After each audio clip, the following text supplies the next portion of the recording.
नमस्कार. आज आपण आलो आहोत दाभोळ, दापोलीमधील दाभोळ. आपण पाहत आहे तिथे मच्छीमारी केली जाते आणि जेटी आहे इथं.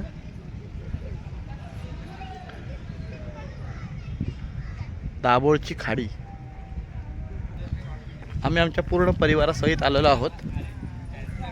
हा आमचा पूर्ण परिवार आणि आम्ही प्रवास करतो आहोत.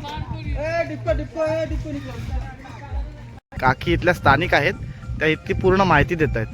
दाभोळ धक्क्यावर लॉन्च येतात 4 वाजले की ताजी मच्छी येते.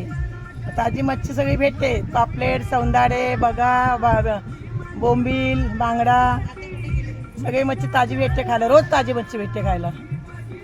नारायणवाडीची.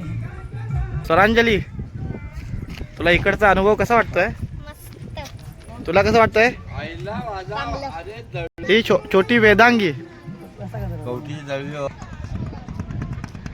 दाभोळवरून गुहागरला तालुक्याला जाण्यासाठी ही फेरी बोट आहे. आपण पाहतो ही फेरी बोट. या अशा पद्धतीने मच्छीमारी करणाऱ्या बोटी आहेत. त्या धक्क्याला लागलेल्या आहेत. विस्तीर्ण अशी खाडी, स्वच्छ परिसर.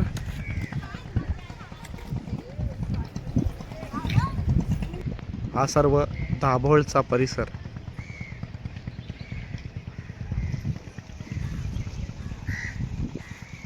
तुझ्या मामाच्या गावाला येऊन कसं वाटतंय? खूप छान. खूप वर्षाने मग काय जुन्या आठवणी मामाकडल्या? एखादी आठवण? गणित मिसळ पाव. दाभोळ धक्क्यावर. विशेष म्हणजे दाभोळ धक्क्यावरची आहे. कधी आलात तर आवर्जून खावा.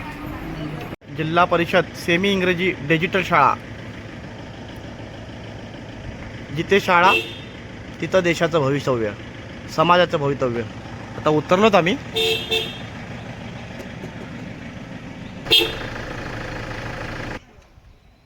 सर्वात महत्त्वाचं म्हणजे ही शाळा 1834ची आहे. पद्मजारामाने मामाच्या गावी आल्यामुळे अत्यंत खुश आहेत. काकी पण आपल्या घरी आल्यामुळे, मूळ घरी आल्यामुळे प्रचंड खुश आहेत. आता तर चढाव चढत जायचं आहे आपल्याला. ग्रामपंचायत कार्यालय. थोडं अशा प्रकारचं चढत जायचं आहे वरती. आता तुम्ही कोकणात कुठल्याही तालुक्यात जा, अशा प्रकारचे आंबे लगडलेले दिसतील. आपूस, रायवळ, प्रचंड प्रमाणात मोठा आपूस आलेले आहेत. आणि पावसामुळे त्याने प्रचंड नुकसान झालेलं आहे. तरी पण अजून आंबे बाकी आहेत. पद्धतीने चढाई करत आहेत वरती. अशा पद्धतीने नारळी पोपळीच्या बागा कोकणातल्या, दाभोळमधल्या. प्रचंड निसर्ग, शुद्ध ऑक्सिजन.